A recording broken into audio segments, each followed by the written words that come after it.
homeless situation's not getting any better.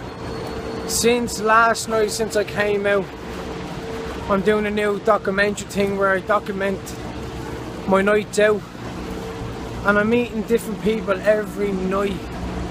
Every night I'm meeting different faces, younger faces, older faces. It's just it's ridiculous. Like, when is the government ever going to wake up to this situation that they think that they're doing something but they're actually not? They're doing feck all, to be honest with you, because I'm out in the streets every day and I'm seeing new faces every day, and they're telling me these stories on how they become homeless and stuff, and it's fucking heartbreaking, you know. I'll fill you in with more later. Cheers. Yeah. First of all, the thing about Merchants Quay is I'm trying to stay away from drugs, and that's the only place I seem to be given all the time is Merchants Quay Nightcap. And you have people going around selling drugs in the toilets for ages, and then they're coming out of the toilets and they're asking people, are they looking for drugs, after being in there bagging up whatever that they're getting.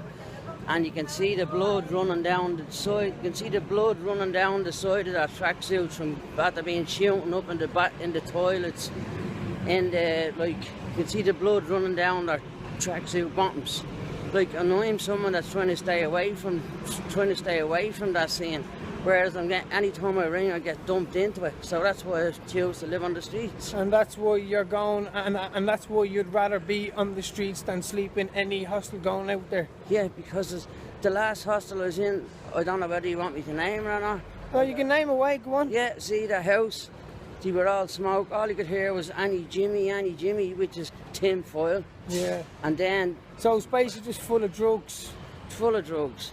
And see the house, it's a one big dome for the men, and a big dome for the men, and yet you have 3 or 4 dome cameras, but like, they're not intervening when they come up, like, you know what I mean? Yeah. So like, it's a waste of time. Yeah. Like, you're trying to get out of the scene and they're dumping you right back in on top of it. Exactly, yeah. So you're trying to get off the drugs, but if you go to a hostel, you feel like you'll have to be a part of the drug. Sure, I was on the verge of going into Tiglin there 2 weeks ago, right? Yeah. And I was feeling a bit down about the fam, about the kids and that and all. I got a bit of a knockback. Yeah. And the bloke was selling yellows, and I ended up buying 10 of them.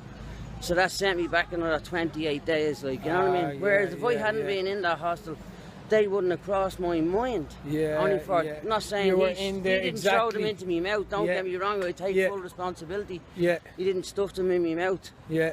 But if I hadn't been there, or if he hadn't been there, exactly, you were put in you were put in that situation where you are trying to get off drugs, and you know, and you should be put into a different situation. You know the people who it is, because like I've asked people, how come you're barred from there under suspicion? Well, for obvious reasons, I can't show you his face, and I can't give you his name, but that's his point of views on what the hostels, and that's why he chooses to sleep out on the street.